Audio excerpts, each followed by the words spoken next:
Hi, good afternoon, everybody. Thanks for having me here. Josh, it's been great so far. As probably the only Canadian in the room.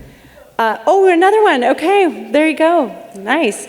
I was going to say I think our countries are in a trade war at least, but I feel very welcomed by you personally. So thank you for that. Does your life have meaning?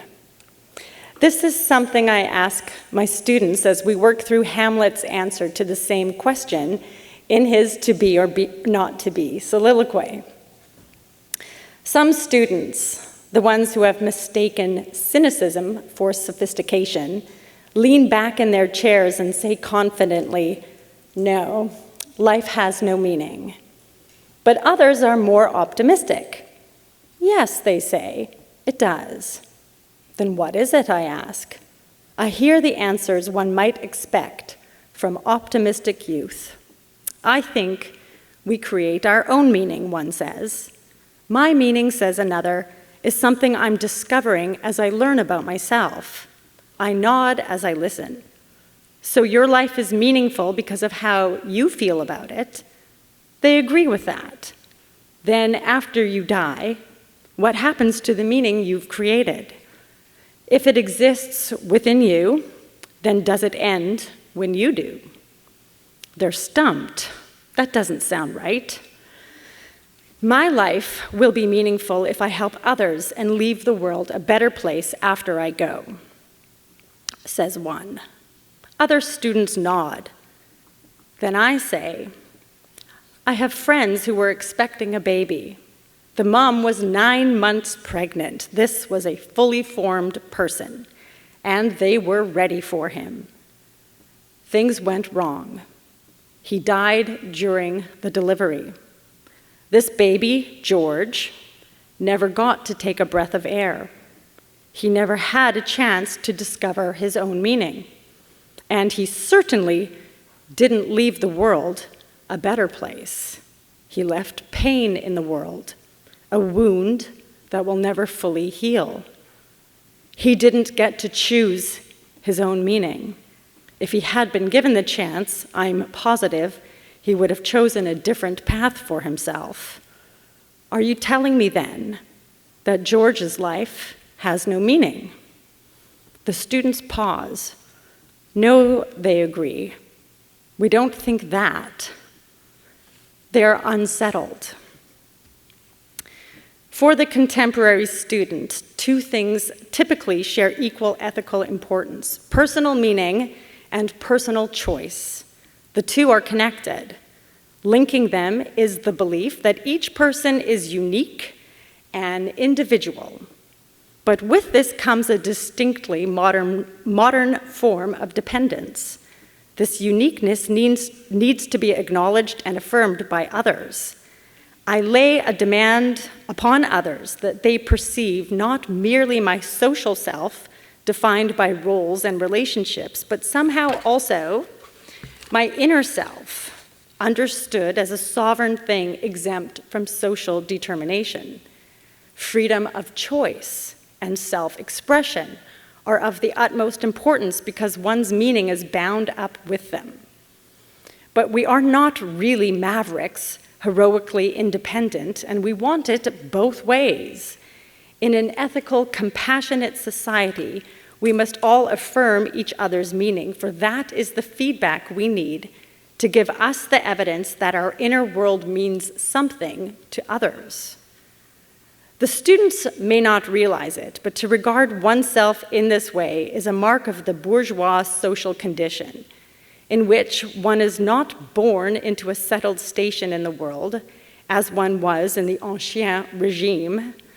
To be bourgeois is to be indeterminate, but it is also to have the imperative to distinguish oneself, indeed, to define oneself, to be a self-made man in the most comprehensive sense. One must choose one's university courses, one's career, where one lives, one's spouse, even sometimes one's gender. Identity is a project.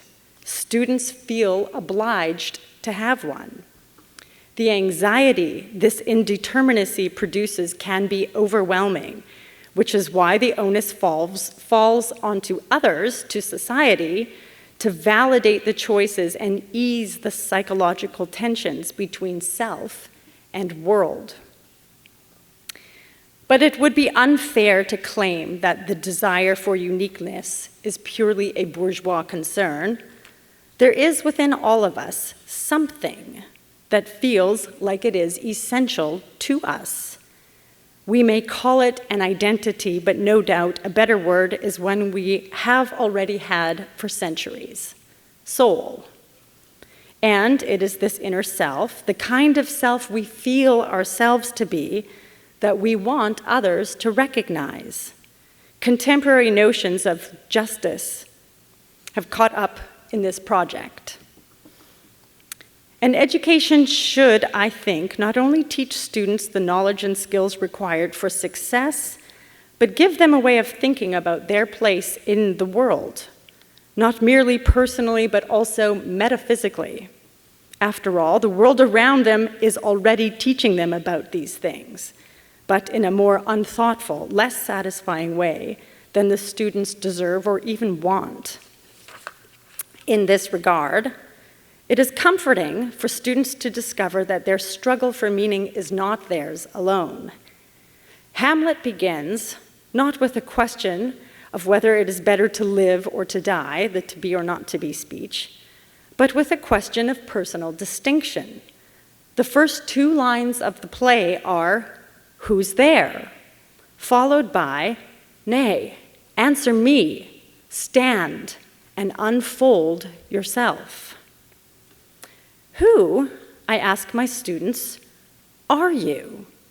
In an era where identities are ubiquitous, it is a question they're used to, but the corresponding answer of how to unfold oneself is less easy for them.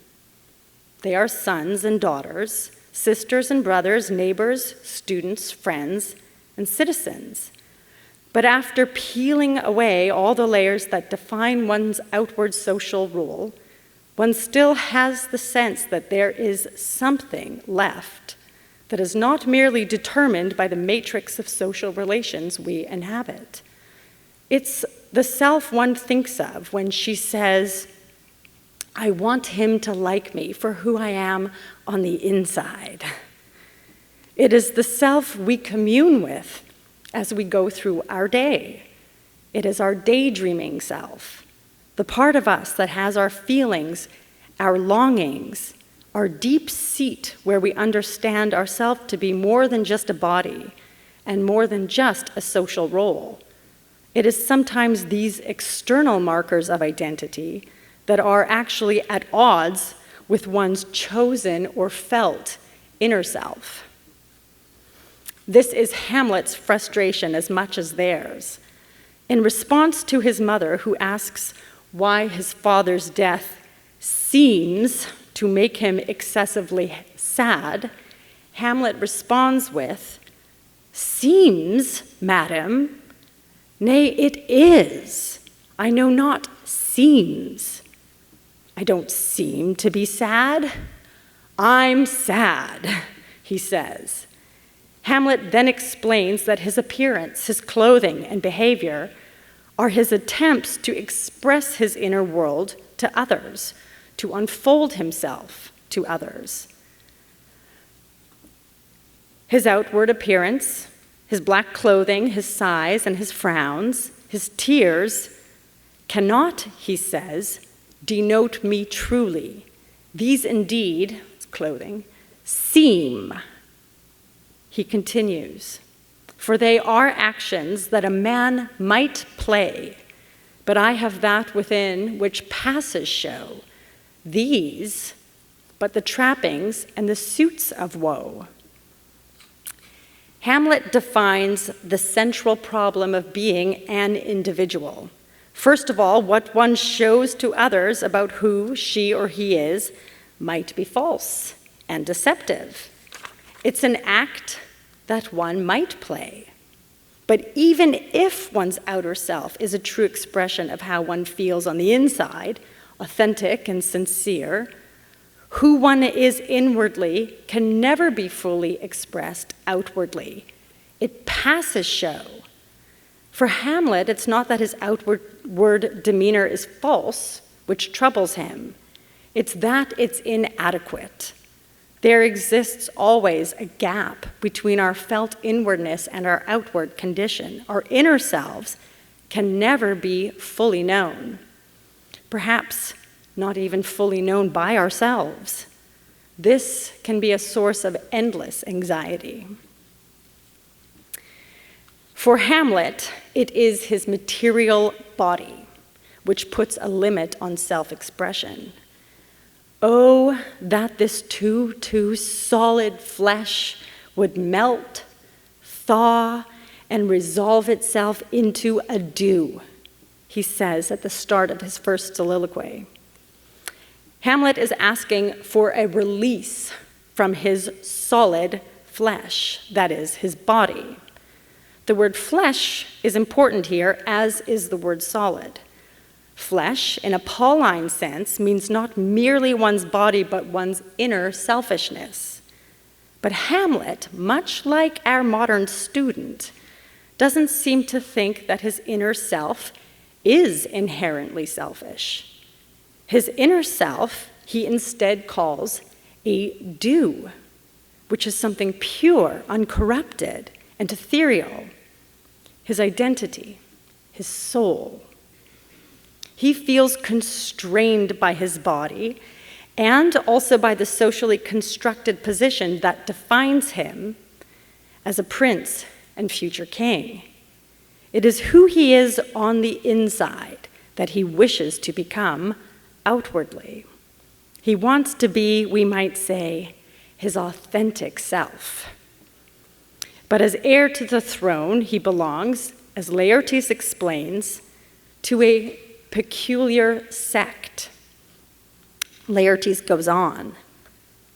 Hamlet's will, he says, is not his own, for he himself is subject to his birth. He cannot, as unvalued persons do, carve for himself, for on his choice rests the fate of the whole state. Hamlet is far from being indeterminate. As future monarch, he has subjects over whom he is to rule, but precisely because he is the heir, he is the most subjected to the duties and limits of the crown. His will is not his own. And what is a man if he has no free will? This determinacy is precisely why Hamlet fantasizes about and envies the indeterminacy of unvalued persons. Because he feels he is predetermined by his social position, his desire, above all things, is to be free of it. Strangely, it now seems that the resentment that Hamlet has of being excluded from the indeterminacy of the middle class, of the unvalued persons, is now a characteristic of the middle class. We have fantasies of self-making that transcend the limits of the body and birth. The conditions we are born into of privilege, of systemic injustice, of disparity gaps, even of being in the West, we resent and try to destroy. Sydney Sweeney's good genes participate in oppression and are an affront to our sense of morality. We are faced with the unfairness of being born, like Hamlet, into social circumstances that we do not choose and which do not align with our inwardly felt identity or values. One's meaning depends on self-expression, but self-expression is curbed by our circumstances and by our bodies themselves. It is intolerable. Curiously, the word solid in this passage of the too solid flesh is one of those funny words in Shakespeare that is different in the earliest versions of the play. In one version, the word is solid. Another, sallied. meaning attacked or assailed by slings and arrows, for instance, and another sullied, meaning polluted and defiled. We cannot know, of course, what single meaning Shakespeare intended, or even a trick of the bard if he intended all three. The point is that Hamlet does feel constrained, befouled, and assailed by his body and his social conditions. He finds his physicality to be a hindrance to his inwardly held value. His solid flesh exists as an arbitrary and unfortunate limit to his innate feeling of himself, his felt essence. The world as it is a fetid and soiled place. 'Tis, as he says, an unweeded garden that grows to seed. Things rank and gross in nature possess it merely. Hamlet's hatred of the world occurs not just because his place in it is unchosen, unfair, and at odds with his pure inwardness, but because his position is entirely arbitrary. Hamlet rails against the identity assigned to him at birth, that of prince, because he sees no reason for that assignment. His enemy, his real enemy, isn't Claudius. It is fate. It is the tyranny of cause and effect that has no purpose or meaning behind it. What is fate? I ask my students. It's what'll happen to you, they reply. Yes, but what is fate? Like destiny, they say. But what is destiny? Is destiny some goddess flying about in space choosing your life for you? Is fate a person? Well, no, they admit. It is a concept. We employ it to describe the feeling that we are not in control of our own lives, that they are planned for us. By whom? I ask. Well, no one. Nothing. Fate is nothing. Hamlet himself usually invokes a different idea to account for the futility of human action: fortune. When Hamlet first reunites with his childhood friends, Rosencrantz and Guildenstern, he asks them how they're doing. Good in that we are not over good, they say. On fortune's cap we are not the very button, nor the soles of her shoe, asks Hamlet. Neither, my lord.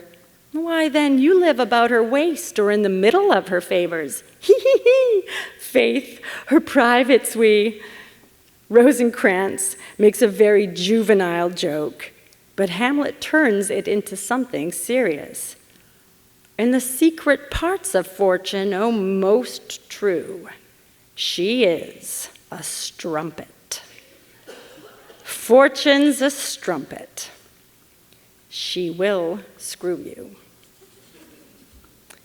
A few scenes later, we see Hamlet railing against fortune again. He is at the mercy of the slings and arrows of outrageous fortune. Fortune has nothing to do with reason, meaning, or purpose. If one's life is determined by fate and fortune, that means nothing other than that your life is guided by chaos, by an abyss, by a void, both amoral and irrational. That one feels oneself to have an inner self and believes oneself to be an individual, but has his or her life predetermined by chaos, by nothing, by a void, is in fact intolerable and an affront to our dignity. One is perfectly justified in not only raging against the world as it is, but in doing all one can to create herself, himself, they, them's self. If a nothing has assigned you to your identity, it is entirely understandable to fight fate and try to force your inner felt self toward the surface. Go ahead. There are, however, two problems. The first is that, as Hamlet has already explained, one can never reveal one's inner self fully to others. There is always a gap between inner and outer, so one can never be fully self-expressive because of fate's arbitrary limit of the body. The other problem is that even if one fights fate, it was just your fate to have done so. And even if one sits indifferently and accepts fate, it is your fate to have done so. And even like Hamlet, if one considers suicide as the option, whether, as he says, 'tis nobler in the mind to suffer the slings and arrows of outrageous fortune, or to take up arms against a sea of troubles and by opposing end them, to die, suicide would simply be Hamlet's fate. Hamlet reaches the dead end of self-expression. It is both futile and nihilistic. The contemporary student is much the same. The ones who calmly assert, "No, my life has no meaning," turn out to be not more incorrect than the ones who, though less cynical, say, "Yes, my life has the meaning I ascribe to it." In the end, not only can the student not express her own meaning, but that self-expression itself is not even self-directed, but ultimately ordered by fortune, by fate. Our wills and fates do so contrary run, like that, says the play, that our devices still are overthrown. Our thoughts are ours, their ends, none our own. Our devising, that is, our plans for our lives, are continually overthrown by fate. How awful, then, to be burdened with a will that can only ever result in frustration. Our ends, indeed, are none our own. And Hamlet realizes at the end of the play that it is because they are not that we, in fact, have meaning and purpose and a self. The Hamlet we see in Act 5, in the final two scenes, is in every way different from the Hamlet we have seen beforehand. It is in Act 5 where Shakespeare gives us a definitive answer to the two questions that define the play: who's there and to be or not to be. In Act 5, Scene 1, Hamlet has returned from a failed attempt to be sent to England. And for those of you who have forgotten the details of this play since your senior year, here's what happens. Claudius orders Hamlet to England, and upon arrival there, the King of England is supposed to chop off the prince's head. But Hamlet never makes it there. Why not? Pirates. The Danish ship is attacked by pirates on the high seas. Hamlet leaps from his ship to theirs and somehow convinces them not to bring him back to Danish soil. Upon his return to Denmark, he meets his only real friend, Horatio, and starts to walk back to Elsinore. He is delayed, however, by a chat with a gravedigger and a funeral. It is Ophelia's funeral. Hamlet, who has been hiding behind a bush while watching the funeral, suddenly steps out to reveal himself publicly to the gathered mourners, who include his stepfather, King Claudius. "What is he," he says, "whose grief bears such an emphasis? This is I, Hamlet, the Dane." To the question, "Who's there?" and the command to unfold yourself, we get an emphatic response.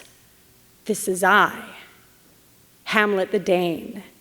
And in calling himself the Dane, Hamlet is proclaiming himself the king. He not only asserts his right to the throne, but states that he is himself the king. Notice that Hamlet doesn't say, "Who is he?" He says, "What is he?" That what is the difference. It is the difference between self-identifying as one's inner self, the unsoiled do, the inward self one feels oneself to be, and the self one is impelled to express if one is to mean anything, and self-identifying as one's outer self, as both his body and, very significantly, his unchosen social role.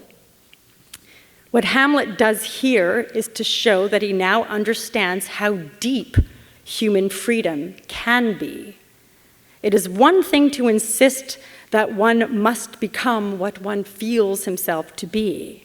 This our modern student calls agency and self-expression. But it is another thing entirely to freely choose what was unfreely given. Hamlet realizes that his will is his own precisely when he freely chooses to be that which he is.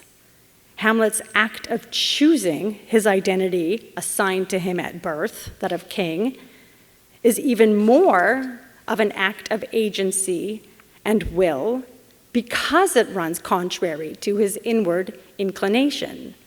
This is called obedience. How did this transformation in Hamlet occur? It occurs, as these transformations always do, ironically, in his inward self. In my heart, there was a kind of fighting, he says to Horatio, that would not let me sleep.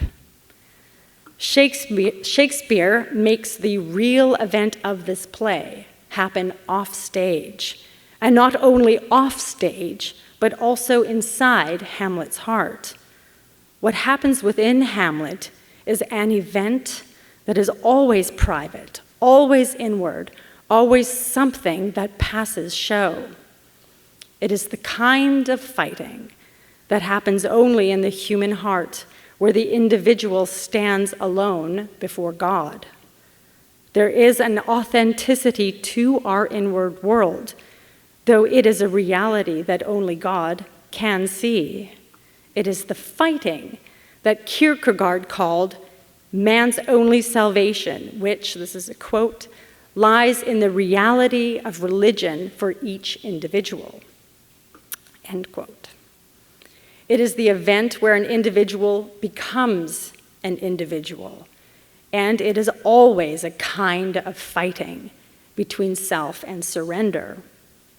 Hamlet walks away from this inward event entirely changed, and this is a change that causes him no anxiety over feelings about his identity, nor any resentment toward being subject to his birth. He is free of these concerns, ready to rule, to claim his given identity and duties as his own. Sure, the student might protest. Hamlet surrenders his will to what he already is anyway, a prince and king. But how do we know that this was a religious conversion? Nietzsche writes, this is a quote from Nietzsche, "My formula for greatness in a human being is amor fati, love of fate. That one wants nothing to be different, not forward, not backward, not in all eternity, not merely to bear what is necessary, still less conceal it, but love it." End quote. Since Hamlet rages against fate, isn't his surrender to his social role just an example that he has surrendered to his fate and learned to love it? This would be plausible, except for the fact that Hamlet never mentions the concepts of fate or fortune again. In Act 5, instead, he uses the words divinity and providence to explain the force which directs his steps. Here's a quote. "In my heart there was a kind of fighting that would not let me sleep. Methought I lay worse than the mutinies in the bilboes. That is, he felt worse than the mutineers in iron shackles. Quote again from Hamlet, rashly, and praised be rashness for it, let us know our indiscretion sometimes serves us well, when our dear plots do pall, and that should teach us there's a divinity that shapes our ends. Rough hew them how we will. Hamlet was in bondage, but now he is free. He mutinied, but now he obeys. For his ends are not directed by fate, a fate that runs contrary to one's will, nor fate that has its own ends that are none our own. But our ends are our ends because they are shaped by divinity, by God, and not by a chaos, a void, a nothing. One cannot be obedient to a void. But the human will, its deep freedom, depends upon obedience. So Nietzsche is probably wrong. One might be able to accept one's fate, the end result of nothing more than a series of chaotic and purposeless consequences that determine one's life, but one cannot love a chaos.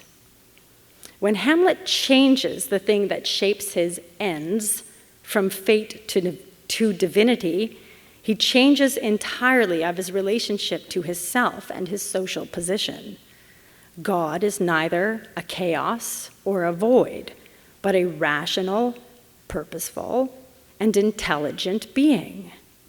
But though he can now act decisively and without anxiety because there is a purpose to his life, it still doesn't mean he should love the divinity. I mean, what if God hates him? Hamlet, as well as his mother, are about to die through treachery after all. Some ends. Hamlet is told that there is to be a fencing match between him and Laertes. It's a trap. He senses this and says so to Horatio. If your mind dislike anything, his friend Horatio says to him, obey it. I will forestall their repair hither and say you are not fit. You have a gut feeling that this is a trap? Then don't go to the match, he tells the prince. Not a whit, is Hamlet's reply. We defy augury. There's a special providence in the fall of a sparrow. If it be now, 'tis not to come. If it be not to come, it'll be now. If it be not now yet, it will come. The readiness is all. Since no man knows aught of what he leaves, what is it to leave but times? Let be. If I die now, I won't die later. If I don't die later, I'll die now. If I don't die now, I will still die. Since no man knows what he leaves behind him, what does it mean to die early? And then here we have the answer to Hamlet's second question. Let be, instead of to be or not to be. But it is the fall of the sparrow that should concern us here and concern the student. What Hamlet is thinking about clearly is his own death. His sparrow reference is from Matthew chapter 10, in which Jesus says, "Are not 2 sparrows sold for a farthing, and one of them shall not fall on the ground without your Father?" The important part of the passage for Hamlet is in what comes next. Yea, and all the hairs on your head are numbered. Fear ye not, therefore. Fear ye not, therefore, ye are of more value than many sparrows. Hamlet can love his end, even if it is unchosen and unwanted by him, not simply because his life and death are, he now believes, directed by God rather than fate, but directed by a God who knows him deeply and cares for him. Ye are of more value than many sparrows. Here's the thing. I do not know the number of hairs on my head. In fact, I don't even know the ballpark of the number. 2,000, 20,000, I have no clue. But God knows. He knows me more than I can ever know myself. Before him, there is no gap between inner and outer. And what's more strange is that though he knows me, he loves me. The ends of my life can be loved because God, not fortune nor fate, shapes them. Hamlet's self-formation ends in the belief that there is a God who is intelligent, purposeful, and personal. It is this belief that allows him to claim his given identity as his own through obedience. And this belief as well that allows Hamlet to act after so much anxious uncertainty and deliberation in the world around him. When we come to this passage in class, you can hear a pin drop. Not only have the majority of students never heard before that there may be a God who knows them and loves them, it seems like they haven't even heard anything that is written in the Christian scriptures. This learning is genuinely new. They haven't had the chance to take these ideas seriously. For them to hear that a piece of literature addresses their inward selves directly is arresting. They are quiet, maybe a bit uncomfortable and awkward. It is so private, this discussion about meaning. More private, certainly, than either choosing an identity or in rejecting the social systems into which one is born. Starkly revealed is that the contemporary project, which insists that self-making should be the start and end of their own meaning, is both dissatisfying and anxiety-producing. It is both these things because it points to nothing outside of the self. The average student also sees, and this shift is quite recent, that self-making requires endless affirmations in order to feel authentic.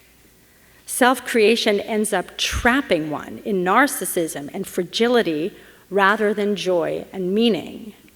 This is what Kierkegaard calls reflection, by which he means a representation and abstraction, an idea of the self, rather than a true individual.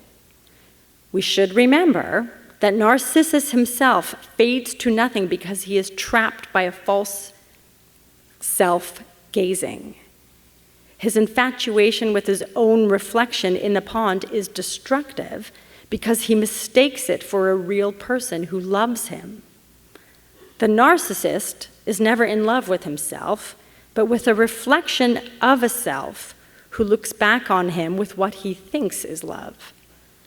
The individual, in order to become an individual, writes Kierkegaard, this is a quote, has to break loose from the bonds of his own reflection. But even then, he is not free. Instead, he finds himself in the vast prison formed by the reflection of those around him.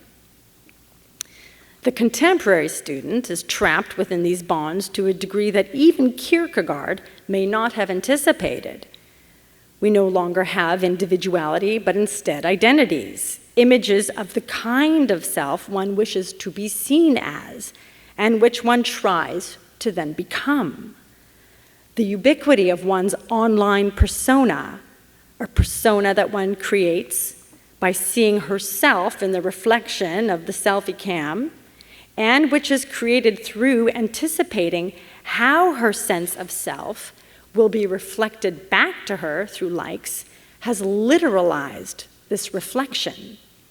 She creates herself in anticipation of how she will be mirrored back to herself by the public. But it is also this public that one resents. The public is resented because it can never fully know the individual, who she is on the inside. Yet at the same time, it is the public which forms the person. And so we get the landscape of the flattened self, what Matthew Crawford calls the sameness of mass solipsism. It is what Kierkegaard calls leveling, when the individual belongs no longer to himself or to God, but to an abstraction created by a public which he resents. The character who expresses most honestly what Kierkegaard asserts about the individual being formed through the inwardness of religion is the villain, King Claudius. Claudius is the self-made man, obedient to nothing but his own desires. He is the man of action who forces his inner desires to become reality. But this is a torment to him. Unlike Hamlet, who feels his inner world to be uncorrupted, Claudius knows the depths of human wickedness. It is because of the pressing realness of his guilty conscience that he too has a kind of fighting in his heart, where he stands alone and as an individual before God. The murderer king kneels in prayer and honestly contends with his own deceitfulness. In the corruption of this world, he says, wicked people can look publicly virtuous and bribe the law. But, he admits, and this is a quote, "'Tis not so above. There is no shuffling. There, the action lies in his true nature, and we ourselves compelled even to the teeth and forehead of our faults to give in evidence. What then?" Claudius rejects the surrender that Hamlet embraces. They both die. It is above my pay grade to pass judgment on the state of their souls. Maybe it doesn't matter. These are mysteries not for me. But the play shows that in this world, Claudius dies as a victim, begging for help. On the other hand, it sees Hamlet dying, at first very humanly, wishing for more time to draw breath in the world he formerly despised. He now loves life, and who doesn't want just one more second of it? And then, with his last breath, he acts as king and attends to the political order by proclaiming the succession to the throne of Denmark. I am unsure exactly what a classical education should look like in a modern world. Certainly an education that focuses both on the moral character and practical skills of a student. It should focus on building resilience instead of working to tear down the world the students have inherited. It should probably be focused on history and on literature and on political thought, rather than simply forming students who have pliable and marketable critical thinking skills, whatever that is supposed to look like. But it should additionally provide students with the opportunity to wrestle not just with the question of who's there, but who's there, as Claudius says. This is Kierkegaard. Unless the individual, says Kierkegaard, learns in the reality of religion and before God to be content with himself, and learns, instead of dominating others, to dominate himself, he will not escape from reflection. I like that idea, that of dominating myself. Discipline and prudence, self-control and self-restraint. These virtues should be instilled in the contemporary student.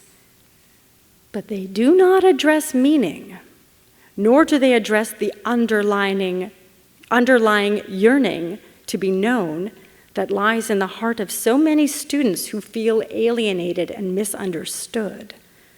Self-restraint is good, but it too can turn into a cycle of self-enclosed nihilism and anger.